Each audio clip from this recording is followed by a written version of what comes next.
আমরা পরিষ্কার ভাষায় দাবি তুলতে চাই যে বাংলাদেশে আর আদাবিদি নয়, পূর্ণাঙ্গ ইসলামী হুকুমত চাই, পূর্ণাঙ্গ ইসলামী রাষ্ট্র কায়েমের জন্য।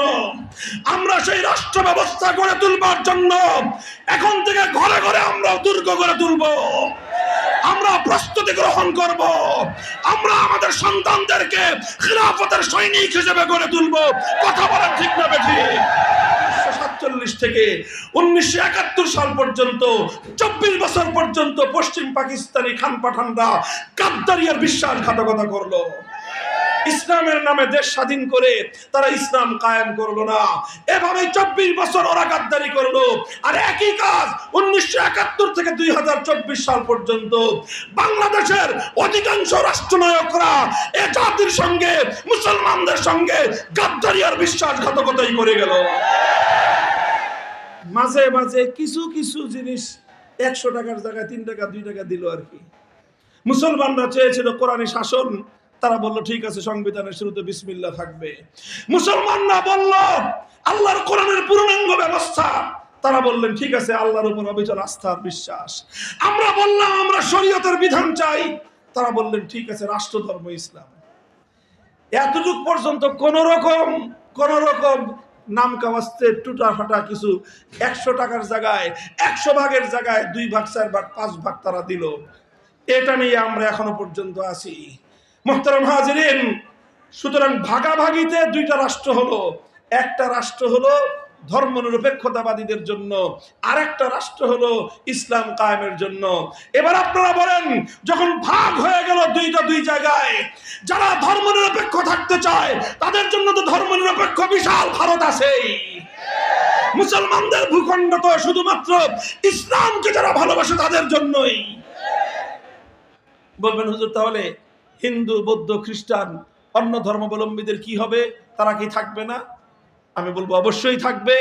কারণ ইসলামী রাষ্ট্র প্রতিষ্ঠিত হলে হিন্দুরা তাদের ঘরে বসে যেই অধিকার পাবে, ভারত হিন্দুদেরকে সেই অধিকার দিতে পারবে না। ইসলামী রাষ্ট্র প্রতিষ্ঠা হলে একজন বৌদ্ধ এবং একজন খ্রিস্টান যেই নিরাপত্তা, যেই স্বাধীনতা, সে তার ধর্ম পালন করবার যেই নিরাপত্তা পাবে, একটি উগ্রবাদী ভারতে সেই নিরাপত্তা কোনোদিনও সে পাবে না। তোমরা থাকবা, অন্যান্য ধর্মাবলম্বীরা ইসলামী রাষ্ট্রে থাকবে। আল্লাহর নবী তাদেরকে ইসলামী রাষ্ট্রে মেহমান হিসেবে আশ্রয় দিয়েছেন। তোমরা মেহমানের মতো থাকবা, শুধুমাত্র একটা সার্ভিস চার্জ দিবা। ওই সার্ভিস চার্জের বিনিময়ে আমরা তোমাদেরকে সব ধরনের নিরাপত্তা দিব, সব সার্ভিস দিব, যা যা প্রয়োজন সব তোমাদেরকে সরবরাহ করা হবে। তোমাদের জমিতে অথবা তার ধর্মীয় নিরাপত্তায় জিহাদ বাড়বে। মুসলমানরা ইসলামী রাষ্ট্র জিহাদ ভেঙে গুড়িয়ে দেবে। নারে তাকবীর, আল্লাহু আকবার, নারে তাকবীর, আল্লাহু আকবার। আল কোরআনের আলম হয়ে গেছে আলো, ওই দিল্লি না ঢাকা, সাবিলুনা সাবিলুনা, সাবিলুনা সাবিলুনা। মুহতারাম হাজিরিন, সুতরাং ঐতিহাসিক ভাবে আজ কথা আমরা পরিষ্কার ভাষায় দাবি তুলতে চাই যে বাংলাদেশে আর আদাবিদি নয়, পূর্ণাঙ্গ ইসলামী হুকুমত চাই, পূর্ণাঙ্গ ইসলামী রাষ্ট্র কায়েম করতে চাই। 5ই আগস্টের বিপ্লবের পর আত্মবিশ্বাস আমাদের বেড়ে গেছে। এই সামনে আরেকটা বিপ্লব হবে, সে বিপ্লব হবে ইসলামের বিপ্লব, সে বিপ্লব হবে আল্লাহর জমিনে কোরআনী শাসন কায়েম করবার বিপ্লব।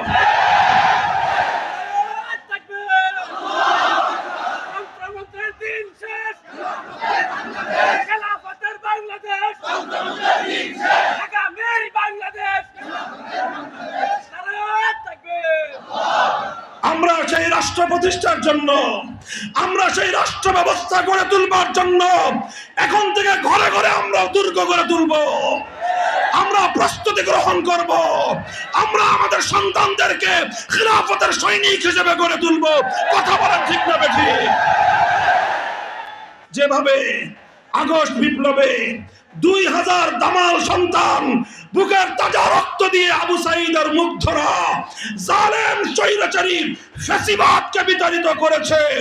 যদি আল্লাহর কোরআনের বিপ্লবের জন্য 2000 নয় 20,000 2 লক্ষ তাজা প্রাণের রক্তের প্রয়োজন হয়, শহীদ ঈদগাহে কারা যাবা, কারা জীবন দিবা, কারা রক্ত দিবা?